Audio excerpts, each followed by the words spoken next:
General Petr Pavel, you are the chair of the military committee at NATO, the highest military authority at the alliance. And I would like to ask you, how would you gauge NATO's combat readiness in Europe? Well, it's improving, increasing.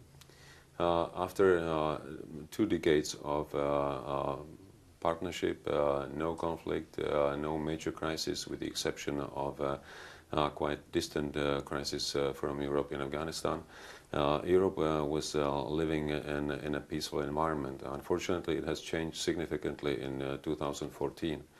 And since the Wales summit, NATO is increasing the readiness of the troops in all the nations, as well as the assets that are owned by the alliance.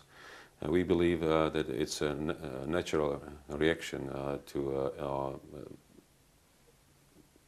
the situation in Europe that developed after annexation of Crimea. And since we are aware of our primary task, that is protection of territory and population of the allies, we have to take the measures that will be corresponding to the security situation. Would you say that Russia is less a threat today than it was 2 years ago? I don't think so. It is how we perceive the threat. Threat is always a combination of capability and intent. And if we are not so sure about Russian intent, I believe that Russia doesn't have a serious intent to attack NATO. We have to be realistic. But there are significant capabilities and military build-up and modernization that needs us to be ready for any opportunity. And of course, Russia was using their military assets to promote their national interests. And Russia frequently talks about protection of minorities wherever they are. And when we look to Baltic countries, they have significant Russian minority. So naturally, these countries are concerned about the statements of Russian leaders, as well as by growing Russian military capabilities.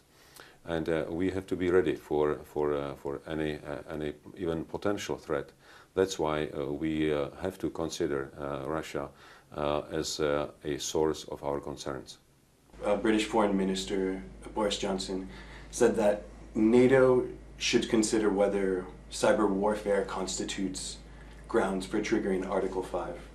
How would you react to that? Well, this is not a new argument. We are discussing cyber threat for long, and a summit in Warsaw brought an agreement of heads of states and governments that cyber was recognized as another operational domain. And there are implications coming from that recognition. That means that even a massive or focused cyber attack can be considered as an act of aggression that can trigger Article 5 response.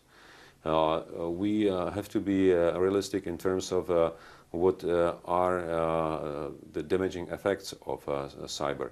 It's not just disrupting the networks. It's not to create an annoying effect. Cyber attack can cause deaths as a conventional attack.